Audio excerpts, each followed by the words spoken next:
Good afternoon, everyone. My name is David Chu. I'm an attorney here in Houston, and I answer your legal questions. A question I recently got asked was, why do you want a tenant to be month to month versus a tenant who signs a 1-year lease or a 2-year lease? And here are 3 reasons why a month-to-month tenant is preferable to a 1-year or 2-year tenant. The first one is better flexibility. And what happens is if the housing market changes or housing prices change, having a month-to-month tenant allows you to have a new tenant in which you can charge more rent, and it allows you to have greater flexibility to adjust for current market prices. Whereas if you have a 1-year or a 2-year lease, you're kind of locked into that monthly rental amount.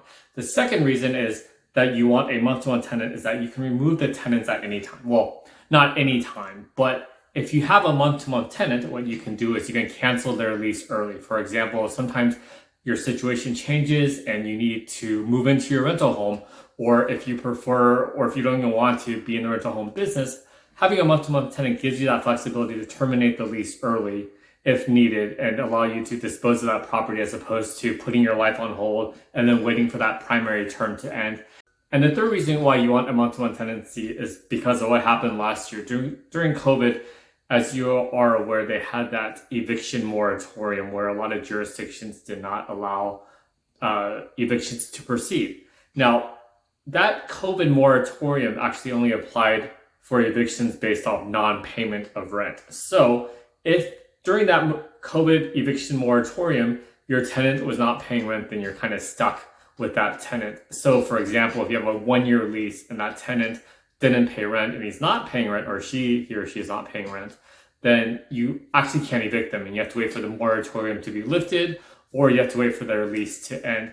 However, the COVID moratorium did not actually apply for evictions for other reasons. For example, you can always evict for a tenant for breaking the lease, or you can also evict a tenant for the second most common reason is for holding over. Now, holding over is a Texas term, and I'm only licensed in Texas, so I'm not sure the term in your state if you're not doing from Texas. But the third reason why you want a month-to-month tenancy is in case there's another eviction moratorium. The eviction moratoriums usually only apply for evicting someone for non-payment of rent, but the eviction moratorium does not prevent you from evicting someone for holding over their tenancy. For example, if you have a month-to-month lease and they're not paying rent, instead of evicting them for non-payment of rent, what you do is you terminate the lease early, whether it's 30 days notice or you give them, according to Texas Associated Realtors, there's that clause where the month-to-month terminates on the month following the month in which the termination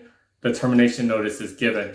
So if there's an eviction moratorium and they're not paying rent, but they're on a month-to-month lease, what happens is you can terminate their month-to-month lease and then you evict them for not non-payment, but you evict them for being a holdover tenant.